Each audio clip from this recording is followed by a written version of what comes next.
भोलू जी, आप इन लाचार परिवार की मदद की है, किस आधार पे मदद की? जबकि ये तो आपका पंचायत भी नहीं है। एक मानवता है और आधार कार्ड क्यों नहीं है आपके पास? मैंने उठाओ हुए। इनके साथ तकनीकी समस्या ये है कि इनका इनका फिंगरप्रिंट भी नहीं ले रहा है और ये आइरिस कैमरे से इनकी आँखों की तस्वीर नहीं ली जा सकती है क्योंकि ये देखने में असमर्थ है। तो ये कहीं न ये मानवीय आधार पर, जबकि इनके पंचायत का भी ये मामला नहीं है, ये मानवीय आधार पर इस यूँ समझिए कि बेहद गरीब, महादलित, लाचार परिवार की मदद करते हैं। सर, अभी हमारे साथ वो शख्स मौजूद हैं, जो अकेले इस झुके हुए कंधों पर पूरे 11 लोगों की ज़िम्मेवारी उठाते हैं, 11 लोगों के परिवार का लालन-पालन करते हैं। आए, इन लोगों से बात हुई, इसके बाद इन लोगों को खाने-पीने की दिक्कत थी। जो भी संभव हुआ हम अपने पंचायत से इनको राशन उपलब्ध करवाए। आपके जो बड़े भाई हैं, वो आँखों से लाचार हैं। आपका जो बेटा है, बड़ा बेटा है, ये मझला बेटा, वो पैर से लाचार है।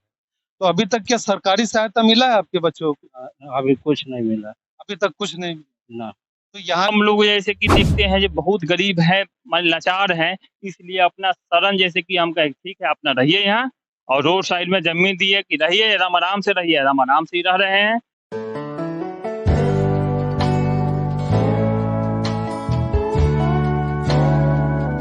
अभी इस समय हमारे साथ मौजूद है चकुंदा उर्फ मिल्की पंचायत के सरपंच प्रतिनिधि। ये मानवीय आधार पर, जबकि इनके पंचायत का भी ये मामला नहीं है, ये मानवीय आधार पर इस यूँ समझिए कि बेहद गरीब, महादलित, लाचार परिवार की मदद करते हैं। सबसे पहले आपका नाम जानना चाहेंगे? जी, दिनकर कुमार भोलू। दिनकर कुमार भोलू। तो भोलू जी, आप इन लाचार परिवार की मदद की है, किस आधार पे मदद की? जबकि ये तो आपका पंचायत भी नहीं है। एक मानवता है और मैं पंचायत के सटे हुए बॉर्डर पे है ये, तो हम बराबर आते-जाते थे तो गंभीरता से देखे कि भाई ऐसी कैसी विडंबना है कि 2 लोग अकेले इस झोपड़ी में बराबर मिलते थे हमको।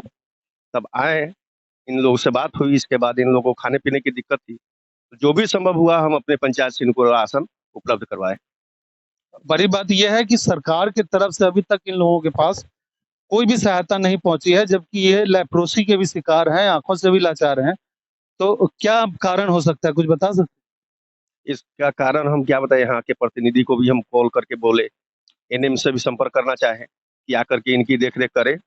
जनप्रतिनिधि भी आश्वासन ये ठीक है, हो जाता है इनका, लेकिन अभी तक कोई भी दोबारा लौट करके आया नहीं और हम जब भी जाते हैं तो इन लोगों से मिलते हुए जाते हैं। आना-जाना मेरा लगा रहता है। तो आपको क्या लगता है कि बाकी नेताओं की तरह सिर्फ आश्वासन के अलावा इन लोगों के पास कुछ नहीं पहुँच रहा है? नहीं, बिल्कुल नहीं पहुँच रहा है। तो आप क्या माँग करेंगे गवर्नमेंट से या फिर स्वास्थ्य विभाग? तो गवर्नमेंट से कहना चाहेंगे कि इस तरह की समस्या जब जिला मुख्यालय प्रखंड में जब ऐसे भी लाचार और विवश व्यक्ति हैं, तो इनकी सबसे प्रथम सरकार की ज़िम्मेवारी बनती है, कि इनकी मदद पहुँचाई जाए।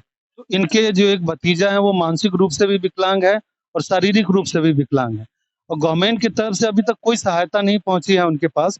तो क्या स्थानीय स्तर पर कुछ प्रयास नहीं किया गया यहाँ के प्रतिनिधि के द्वारा? अब यहाँ के प्रतिनिधि क्या किए मुझे तो नहीं पता, लेकिन हम स्थानीय विधायक को पर्सनली फ़ोन करके बोले थे, ट्राईसाइकिल के लिए, कि उसे बहुत तकलीफ़ होती है आने-जाने में। तो वो भी आश्वासन दिए कि चलिए हो जाएगा, लेकिन अभी तक कहीं से कोई रिस्पॉन्स नहीं लिया गया है। बड़ी बात यह है कि एक महादलित परिवार जो पूरी तरह से लाचार है, शारीरिक रूप से लाचार है, मानसिक रूप से लाचार है और महादलित परिवार से आते हैं, बावजूद उसके यहाँ के जो प्रतिनिधि हैं, वो भी दलित से आते हैं, लेकिन इसके बावजूद भी यहाँ तक कोई सहायता नहीं पहुँची। अभी हमारे साथ वो शख्स मौजूद हैं, जो अकेले इस झुके हुए कंधों पर पूरे 11 लोगों की ज़िम्मेवारी उठाते हैं, 11 लोगों के परिवार का लालन-पालन करते हैं। कैसे करते हैं, क्या करते हैं, उन्हीं से जानकारी लेते हैं। सबसे पहले आप अपना नाम बताइए। लखिंदर बैठा लखिंदर जी, आप एक तो महादलित से आते हैं, गवर्नमेंट ने जो वर्गीकरण किया है, बावजूद उसके हम देख रहे हैं कि आपके जो बड़े भाई हैं, वो आँखों से लाचार हैं। आपका जो बेटा है, बड़ा बेटा है, ये मझला बेटा, वो पैर से लाचार है। तो अभी तक क्या सरकारी सहायता मिला है आपके बच्चों को? अभी कुछ नहीं मिला अभी तक कुछ नहीं मिला। ना। तो यहाँ के जो स्थानीय आपके मुखिया हैं, सरपंच है, जो प्रतिनिधि हैं, उनके तरफ से, उनके सौजन्य से या वो गवर्नमेंट की तरफ आपकी बात पहुँचाए हैं? नहीं, अभी कहाँ पहुँचा है। गौरतलब है कि यहाँ के जो भी स्थानीय नेता हैं, जो प्रतिनिधि हैं, जनसेवक हैं, वो इनकी बातों को अभी तक कहीं लेके नहीं गए हैं, जिसका मूल कारण ये हो सकता है कि शायद इन लोगों पर उनका ध्यान ही नहीं है। 11 लोगों के परिवार को ये अकेले कमा के खिलाते हैं। क्या करते हैं आप? बस जुगाड़ वाला काम। मतलब मजदूरी करते हैं। हाँ, मजदूरी करते हैं। तो मजदूरी करते हैं तो रोज मजदूरी मिल जाता है आपको? हम तो अभी 8-9 महीना से बैठे हुए हैं। तो 8-9 महीना से आप बैठे हुए हैं, तो आप कैसे लोगों को खाना पीना जो भी है वो जीवन यापन कैसे करवाते हैं? बस यही जैसे तैसे चल रहा है। किसी तरीके से चल रहा है। गवर्नमेंट की तरफ से अनाज कितना मिलता है? 40 किलो मिलता है। तो 11 लोगों का परिवार 40 किलो में क्या पूरे महीने खा ले? नहीं, बाकी पैसा आप कमाते हैं। और आपकी माँ जो मैं देख रहा हूँ वो बिल्कुल बूढ़ी हो चुकी हैं, वो देखभाल कर रही हैं अभी आपके बड़े भाई का। उनका भी तो एज बढ़ रहा है, आज न कल वो भी नहीं रहेंगी, फिर तो और तकलीफ होगी आपके भाई को। और तकलीफ है। तो आपका बच्चा भी विकलांग है, आपके बड़े भाई भी लाचार हैं और गवर्नमेंट की तरफ से कोई सहायता नहीं मिल रही। हमने देखा है कि उनको पैर में कुछ बीमारी भी है, तो उसका कोई कुष्ठ का बीमारी है, तो कुष्ठ उन्मूलन के लिए अभी तक कोई सरकारी सहायता, कोई स्वास्थ्य विभाग के कर्मचारी आए हैं आप? कुछ नहीं, नहीं। तो आपने इसकी जानकारी क्या दिया है? यहाँ के जो स्थानीय एएनएम है, जो डॉक्टर हैं, आते हैं आपके यहाँ, आपने दिया नहीं कि वो आए नहीं? हम दिए हैं भी नहीं। दिए नहीं, क्यों नहीं दिए? मैंने आधार कार्ड ये बनता है ना, से हम उठवे नहीं। इनका ये कहना है कि इनके बड़े भाई के हाथों में कुछ प्रॉब्लम है, जिसकी वजह से थंब इम्प्रेशन नहीं आ रहा है और आंखों से वो देख नहीं पाते हैं, इसलिए आइरिस कैमरा उनका फोटो नहीं खींच पा रहा है, जिसके वजह से उनका आधार कार्ड नहीं बना है। लेकिन क्या आधार कार्ड का नहीं बनना सरकार का जो योजना है उससे क्या मुक्त रखा जाएगा ऐसे लोगों को जिनका आधार कार्ड तकनीकी कारण से नहीं बना है? आप देख सकते हैं वो पूरी तरह लाचार हैं, आंखों से नहीं देख पा रहे हैं, साथ में कुष्ठ के भी रोगी हैं। और ये कोई किसी भी विभाग के, चाहे वो स्वास्थ्य विभाग के लोग हों या फिर सामाजिक कल्याण के लोग हों, अभी तक कोई सहायता इन लोगों के पास मुहैया नहीं करवाए। रविकांत जी, एक बात बताइए कि एक परिवार है, 11 लोगों का परिवार, एक जो परिवार का मुखिया हुआ बड़ा भाई वो आंखों से लाचार है। पैर से भी लाचार हैं वो, जैसे उनको जैसे क्या कहते हैं, अभी हम लोग ये देहाती में जानते हैं कोर फूट जाना वो हो गया, आँख से भी लाचार है। और जैसे कि इनके परिवार में इनके पिताजी आज से 6 महीना पहले डेथ कर गए, वो भी जैसे उनको ऐसे कुल्हा टूट गया था, उनका भी देख रेख इनके छोटे भाई जो हुए वो 6 महीना तक उनको जैसे दवाई-उवाई सब चीज़ करके जैसे निवारण किए। उसके बाद उनका भी 2 लड़का है, 1 लड़की है। एक लड़का जो है विकलांग है, देख सकते हैं। उनका भी एक पत्नी पहले मरा हुआ है, 2 बेटी का शादी किए, उसमें 2 बेटी था, हैं? यहाँ 1 बेटी और 2 बेटा, 1 बेटी है, 1 बेटा जो है आप देख रहे हैं पूरा विकलांग है। हम लोग जैसे कि देखते हैं जो बहुत गरीब है, लाचार हैं, इसलिए अपना शरण जैसे कि हम कहे ठीक है अपना रहिए यहाँ और रोड साइड में ज़मीन दी है कि रहिए, आराम-आराम से रहिए, आराम-आराम से ही रह रहे हैं, कोई तरह की दिक्कत नहीं है। हाँ, बीच-बीच में हम लोग पूछने आते हैं, जे कहिए कोई दिक्कत है? तो हमारे जैसे चकुंदा उर्फ मिल्की के जैसे सरपंच साहब हुए, उनका लड़का भोलूपुर मुखिया भोलू कुमार, तो वो जैसे कि यहाँ जैसे कुछ अपना स्तर से कुछ जैसे कि अनाज कन्हू न कन्हू से जैसे दिलवा देते हैं। गौरतलब है कि दूसरे पंचायत के जो सरपंच है, वो मानवीय आधार पर इन लोगों के लिए राशन की पूर्ति करवाते हैं, वो कहीं न कहीं से अरेंज करवा के इन्हें दिलवाते हैं कि इनका जीवन यापन हो सके। जबकि जिस पंचायत में इनका घर है, वार्ड नंबर 1 दयालपुर पंचायत में, वहाँ के पंचायत के तरफ से या डीलर के तरफ से इन्हें कोई सहायता मुहैया नहीं करवाया जा रहा। तो इनके तो एक ही भाई हैं जो मजदूरी करते हैं और 11 लोगों के परिवार को चलाते हैं, तो कैसे गुजारा हो पाता है इनका? बहुत दिक्कत होगी बहुत। बिल्कुल दिक्कत तो होती है, बिल्कुल बीच में यदि दिक्कत होती है तो हमारे यहाँ लोग आते हैं तो बोलते हैं इनके जैसे परिवार है, भावो इनका, तो आते हैं तो बोलते हैं कि हमारे यहाँ ऐसे दिक्कत है, तो हम लोग आर्थिक रूप से, शारीरिक रूप से, माने अन्न के रूप से भी मदद करते हैं।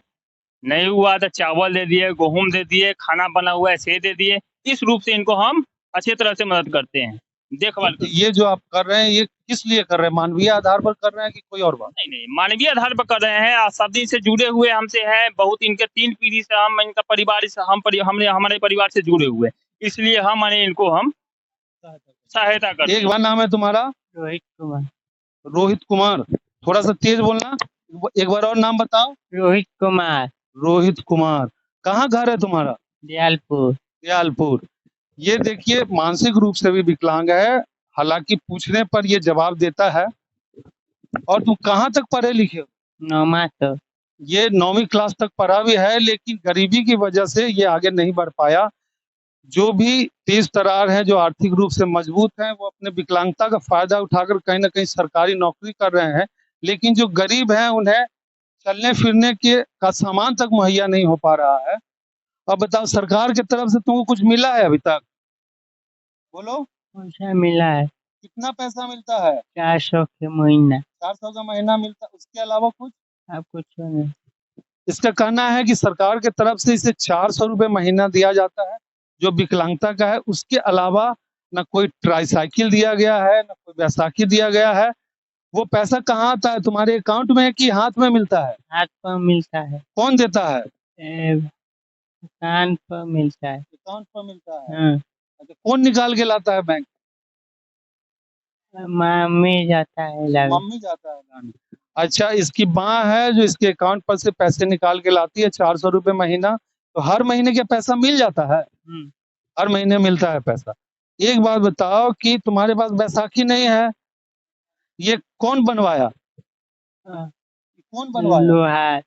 अच्छा, कितना पैसा लिया बनाने? 100 रुपया।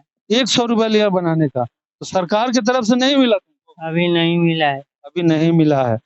तो यहाँ के जो तुम्हारे मुखिया हैं, सरपंच है, वार्ड हैं, वो लोग कुछ लिख के ले गए हैं? हाँ, क्या ले गए? लिख के ले गया है। लेकिन कुछ मिला तुमको अभी तक? नहीं। यहाँ के लोगों, यहाँ के जो स्थानीय नेता हैं, जो प्रतिनिधि हैं, वो इससे कुछ लिखवा के ले गए हैं, फॉर्म लेके गए हैं, लेकिन अभी तक कोई भी सरकारी सहायता मुहैया नहीं हुआ है। कितना दिन पहले ले गया था फॉर्म? 10 दिन पर। अच्छा, 10 दिन पहले भी लेके गए हैं। अच्छा अच्छा। तो अब देखिए कि ये मानसिक रूप से भी विकलांग है और शारीरिक रूप से भी विकलांग है। इसके जीने का सहारा है मात्र 400 रुपए, जो सरकार की तरफ से मुहैया करवाया जाता है। इसके अलावा इसे जीवन जीने के लिए, इसका आगे जीवन कैसे जिएगा, ये कोई इसको कुछ पता नहीं है। ये किसी तरह जिंदगी ढो रहा है, भगवान का दिया हुआ जो जिंदगी है उसी को किसी तरीके से जी रहा है। और हमारे बाएं तरफ बैठे हुए जो शख्स हैं, वो इस बच्चे के चाचा हैं, और ये पिछले 20 साल से नहीं देख पा रहे हैं। आपको कुछ सरकारी सहायता मिलती है क्या? नहीं सर, कुछ नहीं। खाली राशन मिलता है। तो राशन आपको जो मिलता है वो कहाँ से मिलता है? आपके अपने पंचायत में मिलता है? हाँ। अच्छा, इसके अलावा आपको कोई सरकारी सहायता अभी तक, जैसे इंदिरा आवास हो गया या फिर 400 रुपए महीना जो विकलांगता का हो गया, वैसा कुछ मिलता है क्या? वो हमरा ये अथी ना है, मैंने ये वृद्धा पेंशन नहीं। कितना एज हो गया है आपका? मैंने 60 से ऊपर है। 60 से ऊपर हो गया, लेकिन वृद्धा पेंशन तक नहीं मिल रहा। हाँ, ये अथी है नहीं, आधार कार्ड नहीं है। आधार कार्ड क्यों नहीं है आपके पास? मैंने उठाओ गए। इनके साथ तकनीकी समस्या ये है कि इनका फिंगरप्रिंट भी नहीं ले रहा है, और ये आइरिस कैमरे से इनकी आंखों की तस्वीर नहीं ली जा सकती है, क्योंकि ये देखने में असमर्थ है। तो ये कहीं ना कहीं तकनीकी समस्या हो सकती है, लेकिन बावजूद इसके भी, तकनीकी समस्या के बावजूद भी मानवीय आधार पर इनकी मदद की जा सकती थी, लेकिन सरकार की तरफ से अभी तक बिल्कुल नगण्य सहायता मिली है, कोई सहायता नहीं मिली है।